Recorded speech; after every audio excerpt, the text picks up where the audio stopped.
খায়রুল, কিছু লাগবে? না বাবা, কিছু লাগবে না। তুমি কি করছো এখন? আমি এই যে গত মাসে একটা চাকরি ছাড়ছি, এমনি গ্রাজুয়েশন শেষ করছি, আর এই 1 তারিখে নতুন একটা চাকরিতে জয়েন করবো। ভালো, খুব ভালো।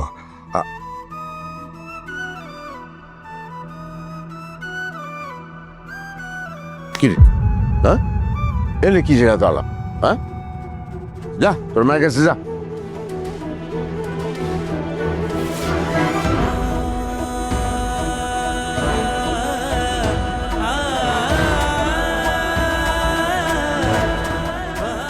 বুলবুল, অনেক দেখা হয়ে গেছে, এবার বিদায় হইতে বলো।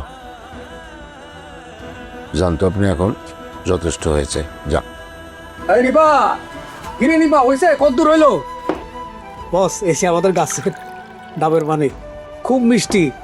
আপনি কিন্তু না না, প্লিজ প্লিজ স্যার, আপনি কিন্তু দুপুরে খাবেন, ডিনার করে যাবেন। না না স্যার, জরুরি কাজ আছে, যাইতে হবে। আরে চাচা কি বলেন আপনি, উনি না খেয়ে যাবে নাকি? আব্বার মেহমান না? আব্বা তুমি কিছু বলো না কেন? বুঝছেন বস, গ্রামের এই যে খাবার কি ফ্রেশ, এই যে আমাদের পুকুরের গুড়া গুড়া মাছ, বড় মাছ, অসাধারণ শাকসবজি ফ্রেশ। আমি তো গ্রামে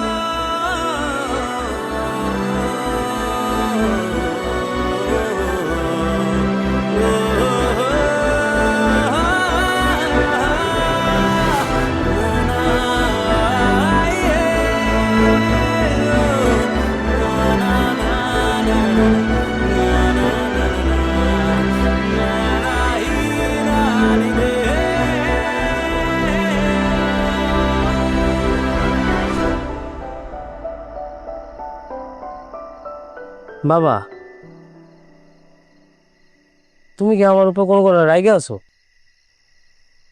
কে? এই যে বাইরের একটা মানুষ এসে ঘরে, তুমি তার সামনে আমার একটা থাপ্পড় দিলা। তুমি তো আমার ঘরের মধ্যে দিয়ে একটা থাপ্পড় দিতে পারতা। আমার একটা প্রেস্টিজ আছে না, মান সম্মান আছে না, পুরো সবকিছু একেবারে তার সামনে গেল। শহীদ ভাই লোকটারে বস বস কইতেছে।